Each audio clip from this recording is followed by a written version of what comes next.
इस बीच जिस तरह से ये बयान सामने आया है, हमारे साथ मेरे वरिष्ठ सहयोगी सुकेश रंजन जी जुड़ गए हैं। सुकेश, जिस तरह से धर्मगुरु का ये बयान आया है, यानी मंदिर मस्जिद विवाद और सीधा 27 की वार, ये सीधे तौर पर हम देख रहे हैं। देखिए, सिर्फ 27 की बात नहीं है, ये दो धाराएं जो हैं वो बहुत है साथ साथ। राम भद्राचार्य एक संत हैं, एक व्यक्ति हैं। संघ एक संगठन है। संघ इतना बड़ा है कि वो उसकी सत्ता आज कई राज्यों में फैली हुई है। स्वयंसेवक प्रधानमंत्री और मुख्यमंत्री हैं। तो आरएसएस के सरसंघचालक का बोलना एक खास मायने रखता है और उनका बयान जो है वो कॉन्टिन्यूटी में बयान है। ये पहली बार नहीं है, ये लगातार उन्होंने कल भी इस आशय की बात की है। उन्होंने धर्म और अधर्म की व्याख्या की है।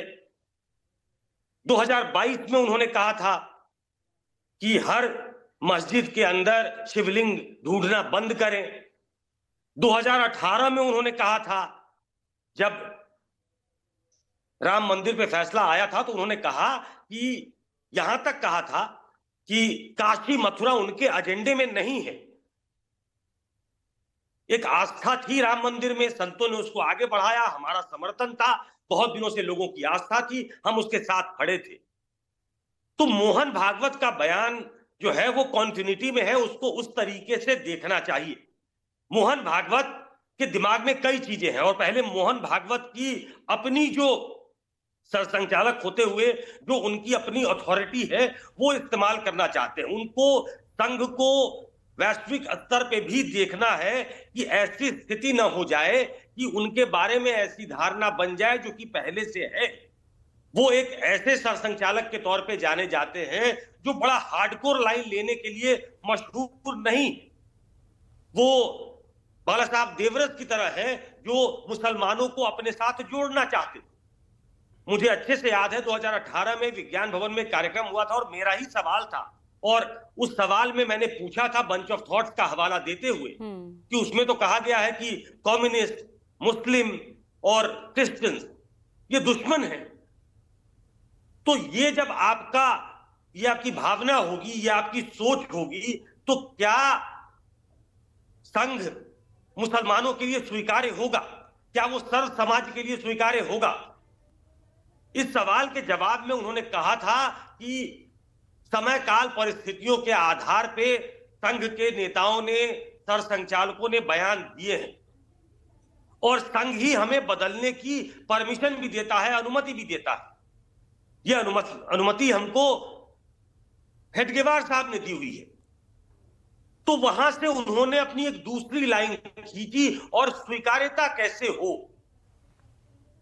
संघ की बात आम जन तक कैसे पहुंचे, सिर्फ हिंदू नहीं, हिंदू के इतर भी उनको एक ऐसे संगठन के तौर पे देखा जाए जिसकी स्वीकार्यता हो। तो आरएसएस का और आरएसएस सरसंघचालक का ये बयान जो लगातार आ रहा है वो सिर्फ इसलिए है कि वो अपनी स्वीकार्यता उस मायने में चाहते हैं। अगर आप देखेंगी कि उनका बयान और साथ में कई और नेताओं के दूसरे बयान, जो हाल के दिनों में देखिए आप, Yogi Adityanath he is harping on Hinduism, वो संभल की बात कर रहे हैं, वो लगातार उत्तर प्रदेश की विधानसभा में ये उठा रहे हैं। अशोक और हमारे जो दूसरे सहयोगी हैं लगातार उसको कवर भी कर रहे हैं। तो ये एक विरोधाभास आपको कई बार दिखेगा कि सरसंघचालक कुछ कह रहे हैं और उनके जो सहयोगी हैं सरसंघचालक, दरअसल सरसंघचालक इतने बड़े व्यक्ति होते हैं संघ में कि जिनकी आपको सुननी है, जिनका आपको अनुसरण करना है, तो वो नहीं हो रहा है क्या? तो बहुत लोग इसको संदेह की निगाह से देखते हैं कि ये गुड कॉप बैड कॉप तो नहीं है कि एक तरफ आप लगातार ये कहें कि हर मस्जिद के नीचे शिवलिंग मत ढूंढिए, लेकिन आपके नेता ये ढूंढ भी रहे हैं, आप ये बयान भी दे रहे हैं। कुछ लोग हिंदुओं का नेता बनने के लिए इस तरीके से बयान दे रहे हैं, तो इसीलिए इसको शक की निगाह से देखा जाएगा। और ये बयान जो है वो तो किसी नेता का नहीं है, वो एक संत का है। और ऐसे कई संतों के बयान आए हैं जो ये कहते हैं कि नहीं, हमने जो पूर्वजों के समय खोया है, ये मौका है उसको वापस लाने का, क्योंकि एक ऐसा इकोसिस्टम डेवलप हुआ है, हिंदुत्व की ऐसी एक प्रचंड धारा चली है जिसके अंतर्गत हम सबको समेट ले सकते हैं। क्या संघ उस लाइन पे आगे चल सकता है?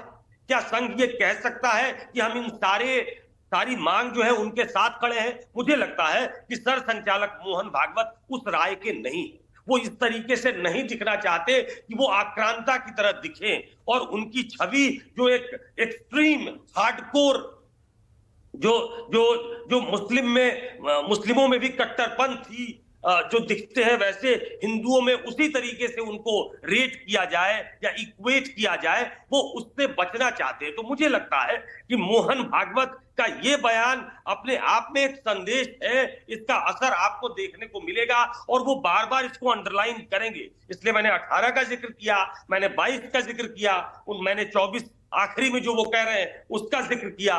तो मोहन भागवत का बयान मैं इसको गंभीरता से लेता हूं, क्योंकि उनका बयान कॉन्टिन्यूटी में है, निरंतरता में है, और उसके कुछ मायने हैं।